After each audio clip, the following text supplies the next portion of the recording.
چندہ دو غربت کا عالم ہے، سخت گرمی کا زمانہ ہے۔ حضرت عمر فاروق رضی اللہ تعالیٰ عنہ گھر گئے، گھر کا آدھا سامان لے کر لا کر پیش کر دیا، آدھا گھر میں چھوڑ آئے، آدھا نبی صلی اللہ علیہ وسلم کی خدمت اقدس میں پیش کر دیا۔ اتنے میں وہ غار یار بھی آ گیا، غار یار بھی آ گیا، ہجرت کا رفیق بھی آ گیا، ہجرت کا ساتھی بھی آ گیا، لا کر پیش کر دیا۔ کالی کملی والے نے پوچھا ابو بکر گھر والوں کے لیے کیا چھوڑ کر آئے ہو؟ عرض کیا نبی اللہ صلی اللہ علیہ وسلم جناب میرے ماں باپ پر قربان جائیں، مدنی کریم سب کچھ لے آیا، ایک سوئی بھی نہ چھوڑی گھر والوں کے لیے، پھر کیا چھوڑ کے آئے ہو؟ عرض کیا نبی اللہ صلی اللہ علیہ وسلم جناب گھر میں صرف دو چیزیں چھوڑ کر آیا ہوں، ایک اللہ چھوڑ کر آیا ہوں اور دوسرا اللہ کے رسول کی محبت چھوڑ کے آیا ہوں۔ ایک اللہ چھوڑ آیا ہوں اور دوسرا اللہ کے رسول کی محبت جو ہے یہ چھوڑ آیا ہوں۔ علامہ اقبال رحمت اللہ علیہ بول اٹھے، انہوں نے کہا پروانے کو چراغ بلبل کو پھول بس، پروانے کو چراغ بلبل کو پھول بس، صدیق کے لیے ہے خدا کا رسول بس۔ اللہ تبارک و تعالیٰ قرآن مجید میں ارشاد فرماتے ہیں محمد رسول اللہ والذین آمنوا معه اشداء علی الکفار رحماء بینہم تراہم رکعا سجدا یبتغون فضلا من اللہ ورضوانا سیماہم فی وجوہہم من اثر السجود ذالک مثلہم فی التوراۃ ومثلہم فی الانجیل۔ اللہ دا پاک کلام کہتا ہے صحابہ دیکھنا چاہتے ہو، ابو بکر صدیق کی شان دیکھنا چاہتے ہو، عمر بن خطاب کی شان دیکھنا چاہتے ہو، عثمان غنی کے حوال پڑھنا چاہتے ہو، علی المرتضیٰ شیر خدا کے حالات زندگی پڑھنا چاہتے ہو، ان کے کردار کے بارے میں جانچنا چاہتے ہو، قرآن مجید کھول لو۔ اللہ فرماتے ہیں ان کے اوصاف زبور میں بھی تھے، ان کے اوصاف تورات میں بھی تھے، قیام کی وجہ سے، رکوع کی وجہ سے، لمبے لمبے سجود کی وجہ سے ابو بکر صدیق دور سے ہی پہچان لیا جائے گا، ابو بکر صدیق دور سے پہچان لیا جائے گا، عمر بن خطاب دور سے ہی پہچان لیا جائے گا۔ سبحان اللہ۔ اللہ کے نبی صلی اللہ علیہ وآلہ وسلم نے ہجرت کا حکم آ گیا، ہجرت کا حکم آیا، اللہ کے نبی صلی اللہ علیہ وسلم نے شیر خدا علی المرتضیٰ کرم اللہ وجہہ کو اپنے بستر پر لٹا دیا، فرمایا عمر مکہ والوں کی امانتیں میرے پاس پڑی ہوئی ہیں، یہ فلاں کی امانت ہے، یہ فلاں فلاں کی امانت ہے، صبح ان کی امانتیں لوٹا کر واپس مکہ میں آ جانا یا فلاں مقام پر مجھے مل لینا۔ مجھے حکم آ گیا، جبریل میرے پاس آئے کہ یا نبی اللہ مکہ چھوڑیے، مدینہ طیبہ کی طرف چلے جائیے۔ سرکار مدینہ نے اپنے گھر کا دروازہ کھولا، جیسے ہی دروازہ کھولا تفسیر نجمی میں یہ واقعہ درج ہے، وہ لکھتے ہیں مولانا صاحب لکھتے ہیں، گجرات والا مفسر لکھتے ہیں کہ جب نبی صلی اللہ علیہ وسلم نے مفتی احمد ارجان نبی رحمت اللہ علیہ نے جیسے ہی سرکار مدینہ نے دروازہ کھولا، سامنے سیدنا صدیق اکبر موجود تھے، سیدنا صدیق اکبر رضی اللہ تعالیٰ عنہ موجود تھے۔ سرکار مدینہ نے فرمایا، پوچھا ابو بکر مجھے تو حکم ہوا وہی آئی، جبریل میرے پاس آئے کہ یا نبی اللہ مکہ چھوڑ دیجئے، میں نے علی کو صرف بتایا، تجھے کیسے معلوم ہو گیا،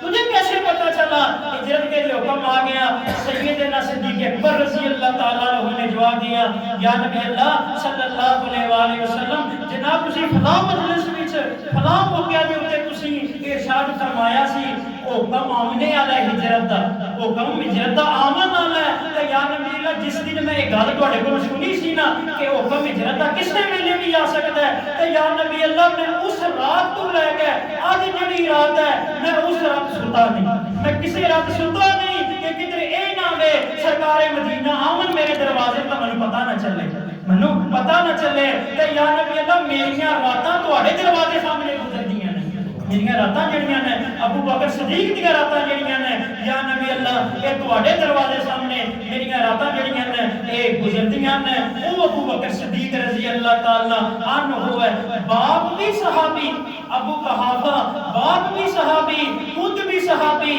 اولاد بھی صحابی آگے ان کی اولاد بھی صحابی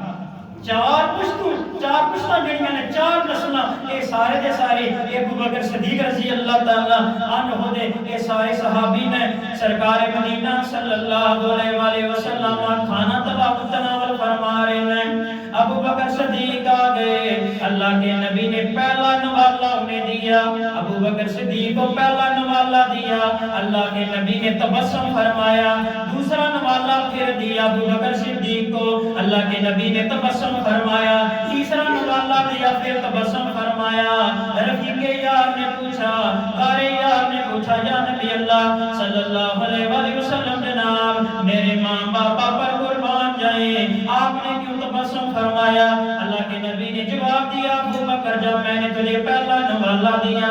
جبریل آ گئے جبریل نے مجھے کہا یا نبی اللہ صلی اللہ علیہ وآلہ وسلم جناب ان کا لقب عتیق ہے ان کا لقب عتیق ہے جب دوسرا نوالا میں نے تمہیں دیا میکائیل علیہ السلام بولے کہ یا نبی اللہ صلی اللہ علیہ وآلہ وسلم جناب ان کا لقب عبداللہ ہے ان کا لقب عبداللہ ہے تیسرا نوالا جب میں نے دیا اللہ تبارک و تعالیٰ کی طرف سے مجھے وحی آئی کہ یا نبی اللہ صلی اللہ علیہ وآلہ وسلم جناب یہ صدیق ہے یہ صدیق ہے جبریل نے کہا یہ عتیق ہے میکائیل نے کہا یہ عبداللہ ہے اور اللہ تبارک و تعالیٰ نے تیرا نام صدیق رکھ دیا تیرا نام جو ہے اللہ تبارک و تعالیٰ نے یہ صدیق رکھ دیا یہ ابو بکر صدیق رضی اللہ تعالیٰ عنہ اللہ کے نبی نے فرمایا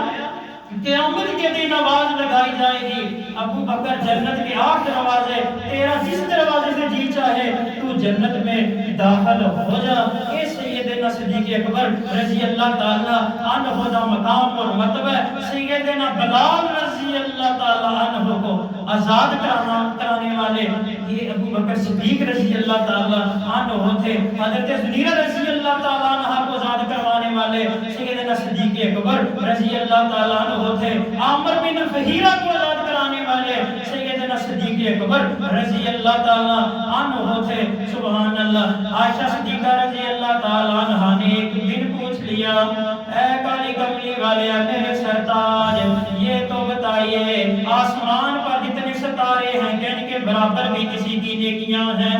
جتنے آسمان تے ستارے ہوندے ہیں انہاں دے برابر بھی کسی کی نیکیاں ہیں اللہ کے نبی نے فرمایا عائشہ کیوں نہیں عمر بن خطاب کی نیکیاں آسمان کے ستاروں کے برابر ہیں عمر بن خطاب کی نیکیاں آسمان کے ستاروں کے برابر ہیں تھوڑا پریشان ہو گئیاں انہیں نہ سوچیا شاید میرے والد صاحب کا کہن گے کہ تیرے ابے کی کتنی نیکیاں ہیں لیکن اللہ کے نبی نے فرمایا عمر بن خطاب کی اتنی نیکیاں ہیں جتنے آسمان کے ستارے ہیں اللہ کے نبی بھانپ گئے جان گئے فرمایا عائشہ جتنے زمین پر ریت کے ذرات ہیں جتنے زمین پر ریت کے ذرات ہیں جتنے درختوں کے پتے ہیں ان سے بھی بڑھ کر تیرے والد ابو بکر صدیق کی نیکیاں ہیں تیرے باپ ابو بکر صدیق کی درختوں کے پتوں سے بڑھ کر نیکیاں ہیں ریت کے ذروں سے بڑھ کر نیکیاں ہیں عائشہ یاد رکھ عائشہ یاد رکھ عمر بن خطاب کی ساری زندگی کی نیکیاں ایک طرف عمر بن خطاب کی زندگی کی ساری نیکیاں ایک طرف اور تیرے باپ کی وہ غار سور والی رات جو اس نے میرے ساتھ گزاری اس رات کی نیکی ایک طرف اس رات کی نیکی جو ہے وہ ایک طرف عمر بن خطاب کی ساری زندگی کی نیکیاں ایک طرف تیرے باپ کی ایک نیکی رات والی نیکی جو ہے اس کا پلڑا باری رہے گا اس کا پلڑا جڑا ہے وہ باری رہے گا اے سیدنا صدیق اکبر رضی اللہ تعالی عنہ نے نبی کریم رؤوف الرحیم صلی اللہ علیہ وآلہ وسلم نے فرمایا کوئی عہد پر کھڑے ہیں نبی صلی اللہ علیہ وآلہ وسلم عمر بن خطاب بھی کھڑے ہیں سیدنا صدیق اکبر بھی کھڑے ہیں اور عثمان غنی بھی کھڑے ہیں یہ پہاڑ نے ہلنا شروع کر دیا اللہ کے نبی نے تھوڑا سا ضرب لگائی فرمایا رک جا کیا تجھے معلوم نہیں تیرے اوپر اللہ کا نبی کھڑا ہے تیرے اوپر خاتم النبیین کھڑا ہے اور تیرے اوپر ایک صدیق کھڑا ہے، تیرے اوپر ایک صدیق بھی کھڑا ہے، اور تیرے اوپر عثمان غنی اور عمر بن خطاب جیسے شہداء بھی کھڑے ہیں، دو شہید کھڑے ہیں، ایک صدیق کھڑا ہے تیرے اوپر، اور تیرے اوپر اللہ کا نبی بھی کھڑا ہے۔ حضرت ابوبکر صدیق رضی اللہ تعالی عنہ، حضرت عمر بن خطاب کا زمانہ آ گیا، مدینہ پاک سے باہر گئے، ایک بوڑھی عورت، ایک بوڑھی کی جھونپڑی ہے، باہر کھڑے ہو کر آواز دی، ماں جی کوئی کام ہوئے تو مینوں دسو، میں تابعہ دار، میرا نام عمر بن خطاب ہے، میرا نام عمر بن خطاب ہے۔ ماں نے کہا تو واپس چلا جا، تو نے مجھے پہلے ہی اپنا تعارف کروا دیا۔ عمر یاد رکھ، ایک جوان ہر روز آیا کرتا ہے، لیکن آج 3 دن گزر گئے، جوان کوئی نہیں آیا۔ وہ جوان ہر شہری کے وقت آیا کرتا تھا، میں پوچھتی تیرا نام کیا ہے، رو کر کہتا ماں جی چھوڑیے نام میرا نہ پوچھئے، وہ میرے لیے پانی بھر کر لاتا، میں پوچھتی بیٹے نام تو بتا، وہ رو کر کہتا ماں نام نہ پوچھ، عمر تو نے نام بتا دیا۔ وہ جوان جو پہلے یہاں آیا کرتا تھا، وہ میرے سارے گھر کے جھاڑو دیا کرتا، صفائی کیا کرتا، میں پوچھتی رہتی بیٹے نام تو بتا، لیکن اس جوان نے آج تک مجھے نام نہیں اپنا بتایا۔ وہ جوان اتنا اللہ والا، میرا لباس بھی دھو کر جایا کرتا تھا، اور میرے لیے روٹی دے پورے جڑے نے شرید بنا کر مجھے کھلایا کرتا، اس نے مجھے آج تک اپنا نام نہیں بتایا۔ عمر آج پہلے دن کیوں آیا، تو نے اپنا نام بتا دیا۔ حضرت عمر فاروق رضی اللہ تعالیٰ عنہ نے رو کر کہا ماں جی کیا آپ کو معلوم ہے جو آپ کی خاموش خدمت کر جایا کرتا تھا اس کا نام کیا ہے؟ وہ کون آدمی تھا جو آپ کی خاموش خدمت کر جایا کرتا تھا؟ ماں نے کہا بیٹے مجھے کوئی پتہ نہیں، جب وہ کام کاج سے فارغ ہو جاتا رو کر کہتا ماں جی اگر میری کوئی نوکری میں کمی رہ گئی ہو، کل قیامت کے دن حضور کے سامنے میری شکایت نہ کرنا، کل قیامت کے دن حضور کے سامنے میری شکایت نہ کرنا۔ امیر المومنین نے جب یہ سنا، عمر بن خطاب نے جب یہ سنا، رونا شروع کر دیا، فرمانے لگے ماں جا مدینہ شہر میں چلی جا، چھوٹا بچہ بھی تجھے روتا ہوا ملے گا، بڑے بھی روتے ہوئے ملیں گے، روتے روتے پوچھنا کون میری خدمت کر کے جایا کرتا تھا، چھوٹا بچہ بھی تجھے رو کر بتائے گا، بڑا بھی تجھے رو کر بتائے گا، کوئی دوسرا نہیں، ماں وہ تو ابو بکر صدیق رضی اللہ تعالیٰ عنہ تھے، ماں کوئی دوسرا نہیں بلکہ وہ خلیفہ وقت، خلیفہ الرسول سیدنا صدیق اکبر رضی اللہ تعالیٰ عنہ تیری خدمت کر جایا کرتے تھے۔ ماں اب وہ واپس نہیں آئیں گے، وہ واپس نہیں آئیں گے، کیونکہ وہ صدیق اکبر جو ہیں وہ اپنے دوست کے ساتھ، جن کے ساتھ وہ یار غار میں تھے، آج وہ ان کے ساتھ صاحب مزار بھی بن گئے، وہ ان کے روضہ انور میں جا کر سو گیا، صدیق اکبر جو ہے وہ روضہ انور میں جا کر سو گیا۔ یہ سیدنا صدیق اکبر رضی اللہ تعالیٰ عنہ نے خلیفہ بن گئے، مسجد نبوی بھی تشریف فرمانے کے بچی آئی، 6-7 سال کی بچی آئی، کہنے لگی ابو بکر اب تو آپ مسلمانوں کے امیر بن گئے، خلیفہ بن گئے، پہلے آپ ہماری بکریوں کا دودھ دو کر جایا کرتے تھے، اب کون یہ ذمہ داری سنبھالے گا؟ ان کو سنیے بکریاں دی تار کر کے جائے گا، پہلے تے آمدے سو ہن تسی مصروف ہو گئے ہو۔ سیدنا صدیق اکبر رضی اللہ تعالیٰ عنہ نے جب یہ سونا رونا شروع کر دیا، آنکھوں سے آنسو جاری ہو گئے، ہاتھ پھیر کے اس بچی کے سر تے ہاتھ پھیر کے فرماندے نے میری بیٹی پریشان ہونے کی ضرورت نہیں، میں خود تیری بکریاں دی تار کٹ کے جا کراں گا، انہوں نے دودھ جڑا ہے خود میں دو کر جایا کروں گا۔ میں نبی صلی اللہ علیہ وآلہ وسلم دے کو سنیا سی، اللہ کے نبی نے فرمایا قوم کا جو